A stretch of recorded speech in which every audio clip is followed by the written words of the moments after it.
When we heard Call of Duty Black Ops was preparing to unveil its multiplayer, we didn't waste any time. Our destination, Treyarch. Our mission, the most detailed hands-on coverage inside Xbox can provide. So sit back, relax, and keep a sharp lookout. Every feature you hear about in this preview has never before been done in a Call of Duty game.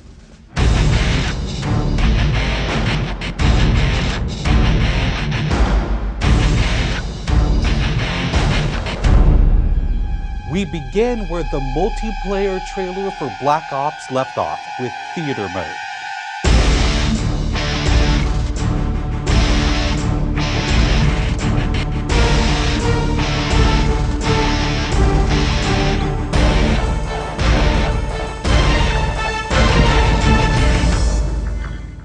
Dan Bunting explains. You can switch the camera from any player's perspective in both first person and third person.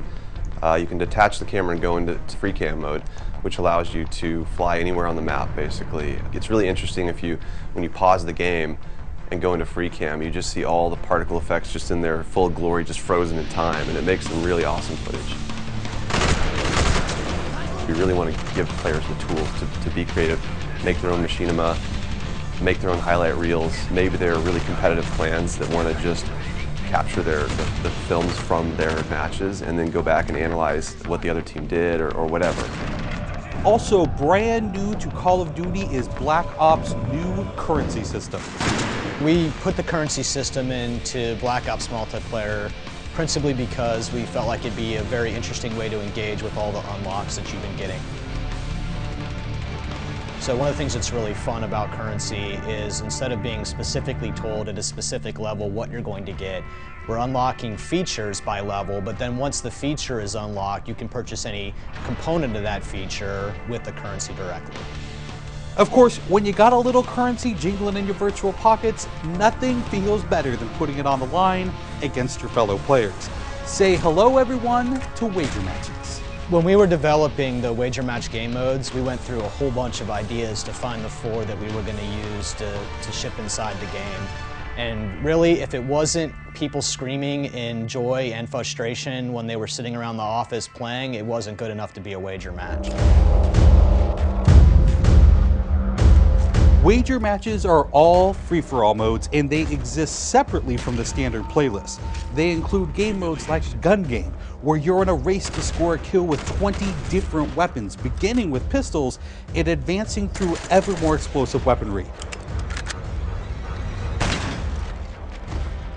It's extremely rewarding for us as a design team to put something up there that people are reacting to really well and it's slightly different than what they get, and everyone loves the core game. And you have to be very careful when you're finessing the core mechanics of the game. But Wager Match just let us kind of get our creativity flowing and do some things that you're not normally used to, and then spin them up in unique ways and combine things in ways that you haven't seen before, that you never really thought of and that wouldn't be appropriate for the core game, but are completely appropriate for wager matches.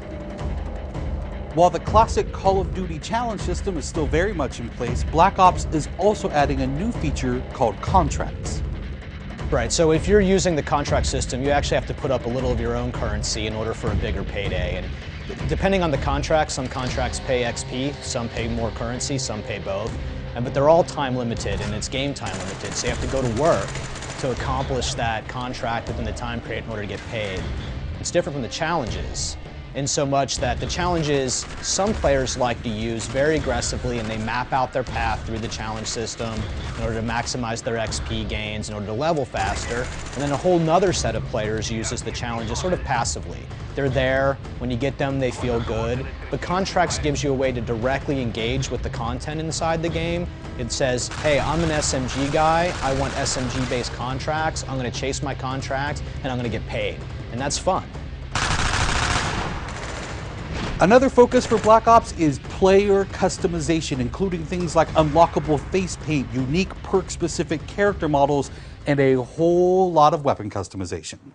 We've been we stole the line from Full Metal Jacket, this is my weapon, this is my gun, and we're chanting that around the office as sort of our mantra for this feature. Originally it started with one of our designers he just made kind of an offhand comment one day where he said, you know, I really have a certain attachment to the weapon that's my favorite. I want to make that weapon mine, and that was all it took.